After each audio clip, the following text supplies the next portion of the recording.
আসসালামু আলাইকুম। কেমন আছেন সবাই? আশা করছি খুব ভালো আছেন আর সব সময় খুব ভালো থাকবেন, সেই শুভকামনা রইল। আজকে আপনাদের সাথে শেয়ার করব তেলে ভেজে কিভাবে বনরুটি তৈরি করা যায় সেই রেসিপিটা।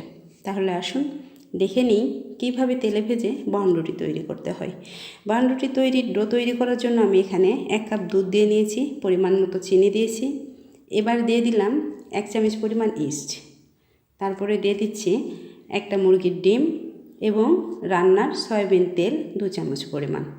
তারপর সবগুলো উপকরণ ভালোভাবে মিশিয়ে নেব।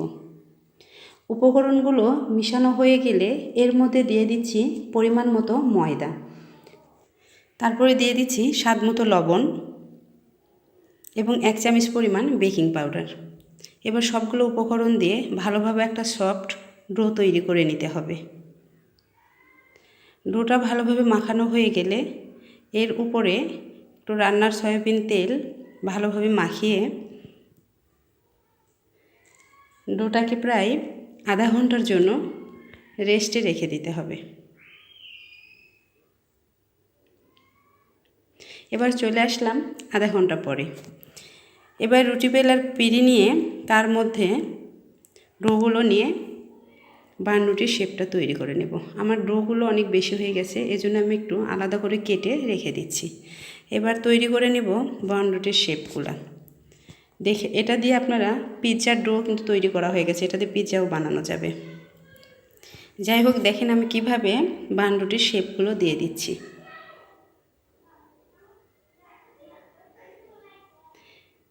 এবার একটা একটা করে রুটির টুকরাগুলো তুলে একটা সার্ভিং ডিশে নিতে হবে।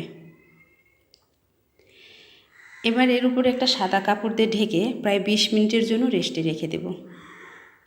20 মিনিট পরে চলে আসলাম। দেখেন রুটিগুলো ফুলে কিন্তু ডাবল হয়ে গেছে। এবার ফ্রাই প্যানে পর্যাপ্ত পরিমাণ তেল দিয়ে রুটিগুলো ভেজে নিতে হবে। আমি একটা একটা করে রুটিগুলো ফ্রাই প্যানে সবগুলো দিয়ে দিয়েছি। এবার উল্টাই দেব। আমার রুটি একটু লাল হয়ে গেছে। আমি ক্যামেরাম্যানের সাথে কথা বলতে বলতে আমার রুটিগুলো একটু বেশি ভাজা হয়ে গেছে। যাই হোক, আমার ক্যামেরাম্যান সারাক্ষণ শুধু বক করে, খাবার সামনে রেখে নাকি ভিডিও করা সম্ভব না। যাই হোক, আমার রুটিগুলো ভেজে নেওয়া হয়ে গেছে। এবার আমি একটা একটা করে এগুলো তুলে নেব। রুটির টুকরোগুলো দেখে নিশ্চয়ই বুঝতে পারছেন যে ঠিক কী পরিমাণ ফুলে উঠেছে এবং কতটা কালারফুল হয়েছে। এবার আমি একটা রুটি মাঝখানে একটু কেটে নিয়ে আমি একটা চামচের সাহায্যে মাঝখানে একটু কেটে এর ভিতরে দিয়ে দিব নছিলা। এটা বাচ্চারা অনেক বেশি পছন্দ করে, এটা অপশনাল, এটা না দিলেও চলবে।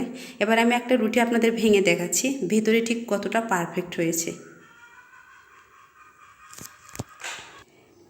তেলে ভেজে বানরুটি তৈরি করার রেসিপিটা যদি আপনাদের কাছে ভালো লাগে তাহলে অবশ্যই আমাকে কমেন্টে জানাতে ভুলবেন না। আর আমার ভিডিওগুলো যদি আপনাদের কাছে ভালো লাগে তাহলে অবশ্যই আমার চ্যানেলটি সাবস্ক্রাইব করে সব সময় আমার পাশে থাকবেন। তো বন্ধুরা, সবার জন্য অনেক অনেক শুভকামনা রইল। সবাই অনেক অনেক ভালো থাকবেন। আল্লাহ হাফেজ।